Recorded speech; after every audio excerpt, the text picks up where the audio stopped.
NDTV के इस election decode programme को अब आपको बताएं कि दूसरे चरण के मतदान से पहले, जिसमें सिर्फ अब एक दिन का फैसला बचा है, उससे जिन 13 सीटों पर वोटिंग होना है इलेक्शन डिकोड में, उनमें हम 8 सीटों का चुनावी हिसाब किताब आपके सामने रख चुके हैं। इस प्रोग्राम में शेष 5 सीटों का संपूर्ण सियासी विश्लेषण होगा। जोधपुर, पाली, जालौर, कोटा और झालावाड़ 12 सीटों के तमाम सियासी पहलुओं, चाल चेहरों को सरल अंदाज में हम डिकोड करेंगे, ताकि आप इन सीटों का राजनीतिक भूगोल और चुनावी अंकगणित समझकर जान पाएंगे कि पांचों सीटों पर मुकाबला फिलहाल कहां खड़ा है, कौन सा दल आगे है और कौन सा दल पीछे दिखाई पड़ रहा है, कौन सा उम्मीदवार पिछड़ता दिखाई दे रहा है, कौन से मुद्दे और चेहरे यहां पर 26 तारीख को होने वाले मतदान में निर्णायक साबित होने जा रहे हैं। और सबसे अहम सवाल, मतदाताओं का वोटिंग के दिन किस ओर ज्यादा झुकाव रह सकता है। इस प्रोग्राम की शुरुआत करें उससे पहले आपको पांचों सीटों के ग्राफिक्स दिखा देते हैं। तो जोधपुर सीट सबसे पहले आपको बता देते हैं। उसमें बीते 4 लोकसभा चुनाव में से 3 बार बीजेपी काबिज हुई है यहां पर, और विधानसभा चुनाव में भी 8 में से 7 सीटों पर कमल खिला था। सिर्फ एक सीट अशोक गहलोत ने जीती थी, सरदारपुरा सीट, और अभिनेत्री कंगना रनौत ने भी यहां पर रोड शो किया है। 58% ग्रामीण आबादी है, 42% शहरी आबादी है, दलित 15%, आदिवासी 3% हैं। जोधपुर चर्चित लोकसभा सीटों में से शुमार है। पिछले 2 बार से लगातार केंद्रीय मंत्री गजेंद्र सिंह शेखावत यहां से सांसद हैं, और बीजेपी कांग्रेस दोनों की सियासी प्रतिष्ठा जुड़ी हुई है। पूर्व सीएम अशोक गहलोत का शहर है, 5 बार वो भी यहां से संसद गए, और अब 10 साल से गजेंद्र शेखावत हैं, जिनका मजबूत आधार है। मोदी के नाम और अपने मंत्रालयों के कामों के आधार पर वो वोट मांग रहे हैं। 3 चुनाव का हाल आपके सामने, 2 बार से बीजेपी जीत रही है, 2009 में कांग्रेस जीती थी। पिछली बार अशोक गहलोत के बेटे वैभव गहलोत को शेखावत ने हराया था। अगली सीट जालौर देख लीजिए, बीजेपी से लुम्बाराम चौधरी, कांग्रेस से वैभव गहलोत का मुकाबला है। यहां पर अशोक गहलोत की यहां पर भी सियासी अग्नि परीक्षा होनी, क्योंकि उनके बेटे चुनाव लड़ रहे हैं। माली, देवासी, चौधरी, राजपूत समेत ओबीसी वोट निर्णायक होगा। ओबीसी जातियों को साधने में गहलोत लगे, खासतौर पर माली वोट बैंक को। वैभव की पत्नी ने माली वोटर से अपील भी कर डाली है चुनाव में, जिताएं वरना आगे समाज को टिकट ही नहीं मिलेगा। बीजेपी ने यहां पर स्थानीय बनाम बाहरी का मुद्दा बनाया। वैभव गहलोत को बाहरी उम्मीदवार बता रहे हैं, और प्रवासियों का भी राजनीतिक प्रभाव यहां पर रहा है, जिसके चलते जहां जहां प्रवासी है वहां पर नेता जाकर प्रचार भी करके आए हैं। ग्रामीण आबादी 87% है और शहरी 13%। बाकी 3 चुनाव का हाल, बीजेपी 2 बार से जीती है, कांग्रेस 2009 में जीती थी, और जो 56% के साथ में पिछली बार बीजेपी यहां जीती। पाली सीट को देख लीजिए, पीपी चौधरी यहां से अभी सांसद हैं। मौजूदा सांसद बेनीवाल बाल संरक्षण आयोग की पूर्व अध्यक्ष हैं। प्रदेश के सबसे बड़े लोकसभा निर्वाचन क्षेत्रों में शुमार है पाली। कपड़ा व्यवसाय के लिए मशहूर है। 3 बार से देख लीजिए, बीजेपी 2 बार जीती है, कांग्रेस 2009 में जीती थी यहां पर, और अच्छी खासी बढ़त बीजेपी ने ली 66% वोट बैंक के साथ में। अब कोटा का रुख करेंगे। औद्योगिक और कोचिंग नगरी मानी जाती है कोटा। मौजूदा सांसद ओम बिरला कांग्रेस के प्रहलाद गुंजल से भिड़ेंगे। गुंजल बीजेपी से आए हैं, गुर्जर नेता की उनकी छवि मानी जाती है, और बिरला के इलाके में सक्रियता है, संवैधानिक पद पर वो पहुंचे हैं। कोटा आरएसएस का गढ़ है, ओबीसी वोटर्स का बड़ा तबका यहां पर माना जाता है। ब्राह्मण, गुर्जर, मीणा, मुस्लिम भी निर्णायक वोट बैंक यहां पर रहता है। एयरपोर्ट चुनावी मुद्दा बना है, हवाई सेवा का ना होना, उस पर बिरला पर आरोप लगा रही कांग्रेस। शहरी इलाकों में बिरला, ग्रामीण में गुंजल की पकड़ है। पिछले 2 चुनाव से बीजेपी लगातार यहां पर जीत रही है, 55% के साथ में और करीब 53% के साथ में। झालावाड़ 12 को आप देख लीजिए। झालावाड़ 12 में सीएम वसुंधरा राजे की पकड़ मानी जाती है। वो यहां से 5 बार सांसद चुनी गई, और उसके बाद से उनके बेटे लगातार सांसद हैं यहां से, और अब 5वीं बार वो भी मैदान में हैं। दुष्यंत का मुकाबला कांग्रेस की उर्मिला जैन भाया से है। प्रमोद जैन भाया की पत्नी है, और गुर्जरों का प्रभाव है। दलित, आदिवासी यहां पर निर्णायक मतदाता है। वसुंधरा की एक तरह से कहें कि सियासी प्रतिष्ठा यहां पर दाव पर होगी, इसीलिए वसुंधरा और उनके बेटे Dushyant door to door campaigning में यहां पर जुटे हैं, और जेपी नड्डा भी सभा करने आए हैं। राजे की गुडविल और उनके कराए कामों की बदौलत बीजेपी का यहां पलड़ा फिलहाल भारी दिख रहा है, लेकिन विकास और मुख्य धारा में न आना इस इलाके का चुनावी मुद्दा बना हुआ है। 8 विधानसभा सीटें हैं जिसमें से 7 पर बीजेपी 2023 में जीती है।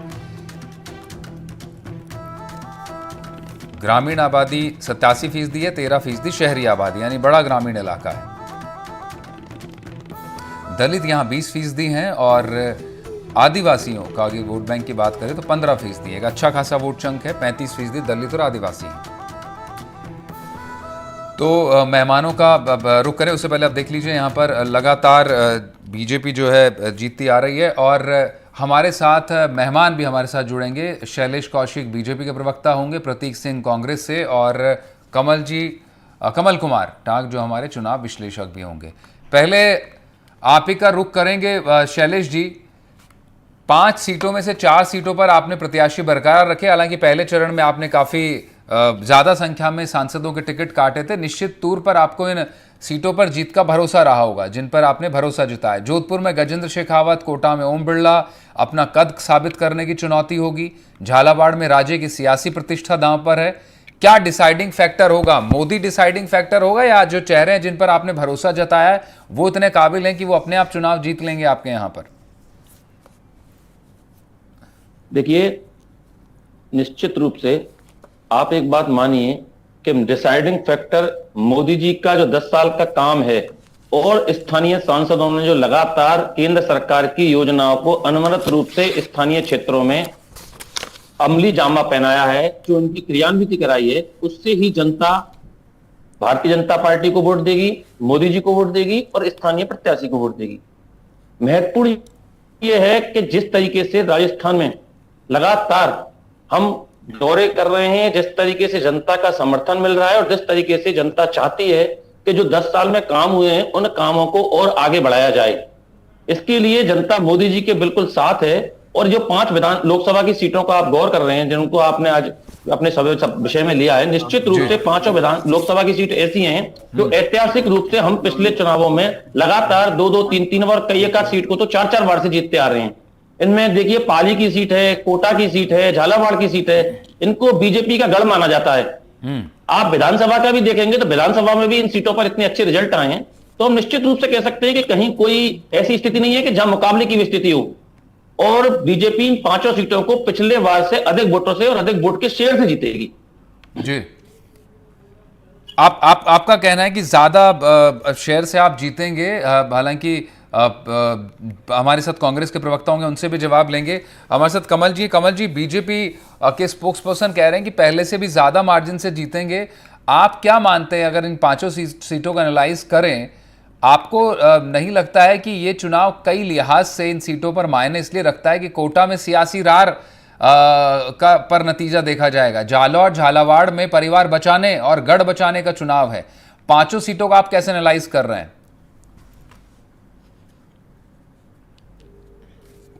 देखिए, जो स्थिति है वो स्थिति वाकई चारों तरफ कांटे की बनी हुई, और ये एक तरीके से साफ दिख रहा है कि अभी कांग्रेस ने अपने आप को फील्ड के अंदर जमाया है और जो एक तरीके से स्वीप होता था वो स्वीप में एक बड़ी टक्कर सामने दिख रही है। कांग्रेस को एक आशा फर्स्ट पेज से भी दिखी है, क्योंकि उनको वोट शेयर जो कम हुआ है, मतलब वोट का परसेंटेज जो कम हुआ है जी, वो कहीं ना कहीं एक आशा दिखा रहा है कि ये बीजेपी को जो बढ़ चढ़ के वोट मिलता था वो वोट नहीं मिला है। तो एक तो बड़ा हिस्सा ये है। दूसरा ये है कि जिस तरीके से अगर आप देखें कि बांसवाड़ा के अंदर और जो मतलब बांसवाड़ा और डूंगरपुर वाला इलाका है, वहां पर उन्होंने एक तरीके से एक गठबंधन कर लिया है जो कि एक तरीके से कांग्रेस के समीप है, क्योंकि वो हैं तो बिल्कुल आदिवासी समूह से, बाप पार्टी से हैं, लेकिन कांग्रेस एक तरीके से वहां पर डमी हो गई है। तो कांग्रेस को वहां कांग्रेस ने वहां साथ दे दिया है और बड़ी मात्रा में जो है वहां पर आदिवासी समूह जो है वो अपनी आइडेंटिटी बेस पे वोट करने वाले। उदयपुर में भी जो आइडेंटिटी बेस वोट है वो कांग्रेस के साथ जाने वाले हैं। तो ये एक बड़ा मामला है जिसमें कांग्रेस एक बढ़त बना सकती है। उदयपुर के अंदर अगर कोटा के अंदर अगर आप देखेंगे तो वहां पर जो है वो गुजरों को एक साथ इकट्ठा किया जा रहा है और जो बीजेपी के साइड वाले वोटर्स हैं वो भी एक गुजर कैंडिडेट होने के नाते एक बड़ी संख्या में, लाख से ज्यादा वोट जो है वो उधर जाने की पूरी संभावना है। इसी तरीके से आप जोधपुर की सीट में तो कांटे की टक्कर है ही, लेकिन बाड़मेर में आप देख सकते हैं वहां पर भी जो स्थिति है वो कमोबेश ऐसी ही बनी हुई। तो अभी अगर देखा जाए तो चारों तरफ से कांग्रेस जो है वो एक तरीके से घेरने के लिए लगी हुई है, और वो एक बहुत बढ़िया एक तरीके से समा उनके लिए दिख रहा है। बीजेपी के लिए यह है कि वो अपनी जो पुरानी स्थिति है उसको बनाए रखने के लिए ज्यादा कनेक्ट बनाने की कोशिश करनी पड़ेगी, और वोटर्स को मोदी के अलावा जो लोकल इश्यूज है उसके साथ भी जोड़ना पड़ेगा। इस बार चुनाव के अंदर ये कदम जरूर दिख रहा है राजस्थान के अंदर कि सिर्फ मोदी के नाम से आप वोट हासिल करने की एक सीमा रखते हैं, लेकिन आपको स्थानीय इश्यूज और स्थानीय जो गठजोड़ है उन पे और ज्यादा जोर देना पड़ेगा। मसलन अगर कमल जी बात करें, आपने स्थानीय मुद्दों को लेकर जो बात कही है, आप बने रहिएगा मेरे साथ में। एक छोटे से ब्रेक लेना पड़ रहा है, उस ब्रेक के बाद उस पार मैं आपसे इन सवालों के जवाब जानूंगा।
इस वक्त पे हमारे साथ मेहमान का रुख वापस से एक बार फिर से करेंगे। बीजेपी से हमारे साथ शैलेश जी मौजूद हैं और कमल टाग भी मौजूद हैं, कांग्रेस के प्रतीक सिंह भी हमारे साथ होंगे। अब कमल जी, ब्रेक से पहले मैं आपसे जानने की कोशिश कर रहा था, जिस तरह से अगर कोटा की बात करें, मुद्दों की आप बात कर रहे थे कि स्थानीय मुद्दों को भी बीजेपी को तवज्जो देनी पड़ेगी, ना सिर्फ आप प्राइम मिनिस्टर के चेहरों को। तो आपको लगता है कोटा में जो एयरपोर्ट का मुद्दा उठाया गया, या फिर जोधपुर में संजीवनी क्रेडिट स्कीम की जो बात हो रही है, उसको लेकर क्या ये इश्यूज भी नीचे प्रवेल कर रहे हैं, या फिर सब मुद्दों पर भारी केंद्र सरकार की योजनाएं और प्राइम मिनिस्टर का चेहरा है?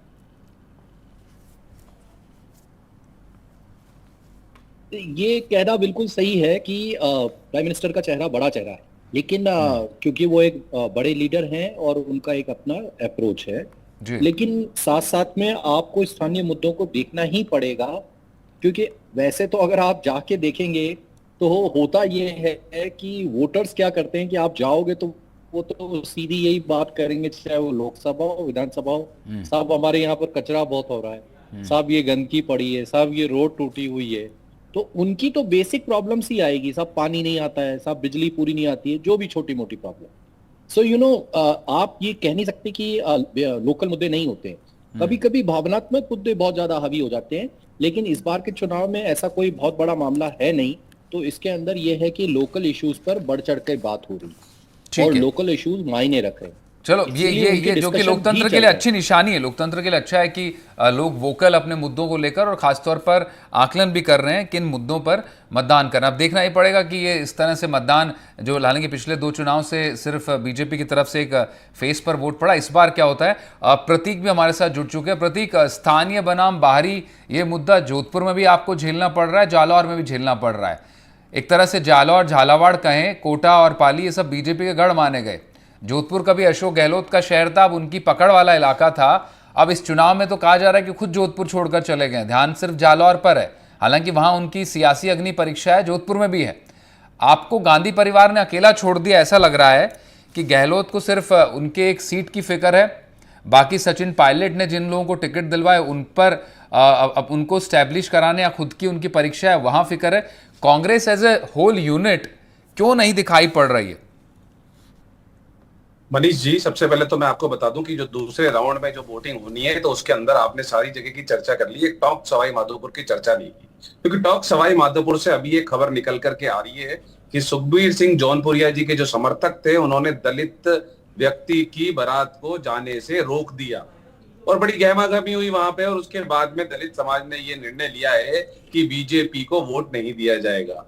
और यही इसी की तो बात करता है हमारा जो घोषणा पत्र है, वो इसी की तो बात करता है, वो सामाजिक न्याय की तो बात करता है कि क्योंकि किस तरीके से बीजेपी की मानसिकता है कि किस तरीके से जो दलित है, पिछड़े हैं, वंचित हैं, उनको दबाया जाए।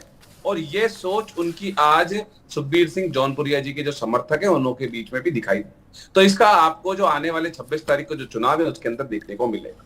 दूसरी बात, मुख्यमंत्री अशोक गहलोत जी की आपने बात करी, तो मैं आपसे पूछना चाहता हूं कि कौन सी ऐसी सीट है जहां पर मुख्यमंत्री जी प्रचार करने नहीं है, पूर्व मुख्यमंत्री जी अशोक गहलोत जी, ऐसी कोई सीट जयपुर राजस्थान के अंदर नहीं है जहां प्रचार करने के लिए नहीं गए। हाँ, उनके पुत्र चुनाव लड़ रहे हैं, तो हो सकता है कुछ ज्यादा बार वो जालोर सिरोही गए, लेकिन जहां जहां भी बुलाया गया उनको वहां वहां हर दिन जाकर के चुनाव प्रचार किए हैं और जनता का लगातार समर्थन मिल रहा है। क्योंकि जनता ने ये देखा है कि पिछले 3 महीने के अंदर या 120 दिन के अंदर जिस तरीके की सरकार चली है, वो सरकार डिलीवर नहीं कर पाई। जो अशोक गहलोत जी जो नीतियां लागू करके गए थे, जो स्कीम लागू करके गए थे, उनका इम्प्लीमेंटेशन नहीं हो पाया है। और इसीलिए अब जनता ये कह रही है कि अब की बार आपका जो आप बोल रहे हैं कि 25 पार होगा, अब की बार मुझे लग रहा है 0 या 2-4 सीटों पर बीजेपी सिमट के रहने वाली है। चाहे कोटा की बात कर लीजिए, टोंक सवाई माधोपुर की बात कर लीजिए, जालौर, जोधपुर। आप ये देखिए कि जोधपुर के अंदर और जगह प्रधानमंत्री जी को जालौर में आकर के ये बोलना, बांसवाड़ा में आके बताइए हिंदू मुस्लिम की बात उठानी पड़ रही है।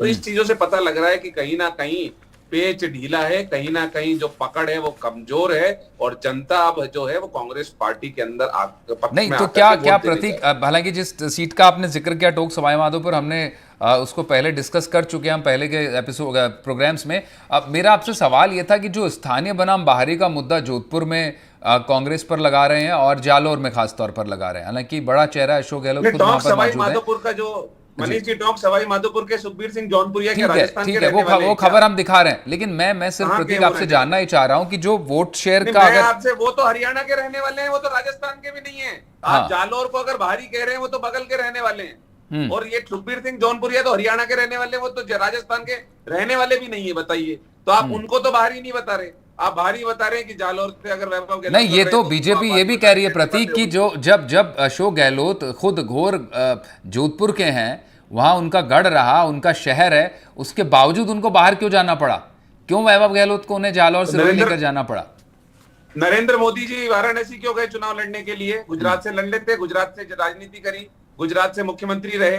नहीं, वो तो गुजरात में उनकी सरकार है, वो तो इस चीज को मैसेजिंग देना चाहते थे कि बाहर से भी चुनाव जीता जा सकता है। तो बस, अच्छा, वो करना चाहते हैं तो वो मैसेजिंग देना चाहते हैं, हम करना चाहते हैं तो ठीक है। नहीं, जोधपुर में वैभव गहलोत जीत नहीं पाए थे। कैसे रख सकते हैं आप? मैं बोल रहा हूं प्रतीक, वैभव गहलोत जोधपुर में नहीं जीत पाए थे। और विधानसभा चुनाव देखिए, मेरे कहने आपके कहने से नहीं है, सारा बैरोमीटर चुनाव है प्रतीक। 2023 के विधानसभा चुनाव को आप देख लीजिए, 8 सीटों में से जोधपुर में 7 सीटें आपने लूज करी हैं, सिर्फ एक सीट मिली आपको जो सरदारपुर अशोक गहलोत जीत कर आए।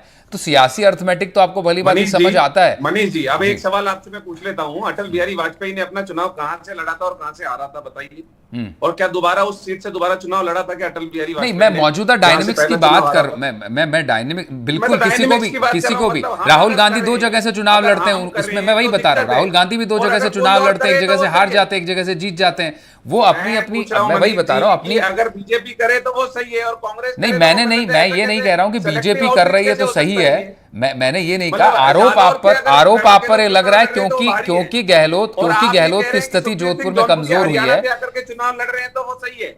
आप अलवर से आकर, भूपेंद्र यादव अलवर आकर के बाहर से चुनाव लड़ रहे हैं तो वो सही है, वो बाहरी नहीं है। तो भाई ये आप चुनाव में मुद्दा उठाई ना, फ्री है, इसमें किसने रोका है? सारे घर के हैं, बताइए।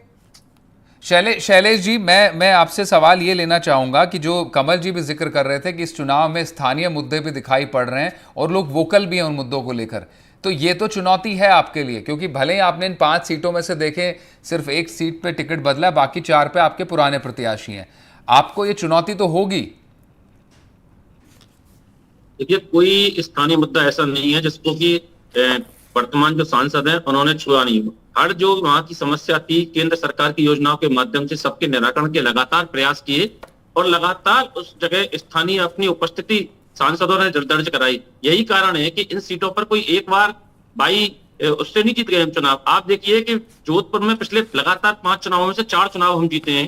कोटा में हम 5 में से पिछले 5 चुनाव में 4 चुनाव जीते हैं। पाली में हम पिछले 9 चुनावों में से केवल 2 चुनाव हारे, 7 चुनाव जीते हैं। जालौर में हम 4 की 4 चुनाव जीते हैं और झालावाड़ में तो 1989 से लगातार हमारे एमपी सांसद, चाहे माननीय वसुंधरा जी हो चाहे दुष्यंत जी, लगातार जीतते आ रहे हैं। तो इन सीटों पर जिन सीटों का आज हम विषय पर विश्लेषण कर रहे हैं, ये सीटें ऐसी है जाके स्थानीय मुद्दों के लगातार निराकरण और जनता के जन समर्थन के कारण ही भारतीय जनता पार्टी के प्रत्याशी, वही मैंने कहा कि अब ये लिटमस टेस्ट होगा आपकी नई लीडरशिप का भी राजस्थान में, और जो आपके स्थानीय प्रत्याशियों को आपने वापस बरकरार रखा उनका भी, कि क्या जनता इस बार उन्हें बरकरार रखती है या नहीं। बहुत शुक्रिया कमल जी, आप हमारे साथ जुड़े। प्रतीक, आप थोड़ा देरी से जुड़े, हालांकि बहुत शुक्रिया, और शैलेश जी बहुत बहुत शुक्रिया। तो चुनाव डिकोड में फिलहाल इतना ही, बाकी तमाम खबरों और अपडेट्स के लिए आप बने रहें NDTV राजस्थान के साथ। नमस्कार।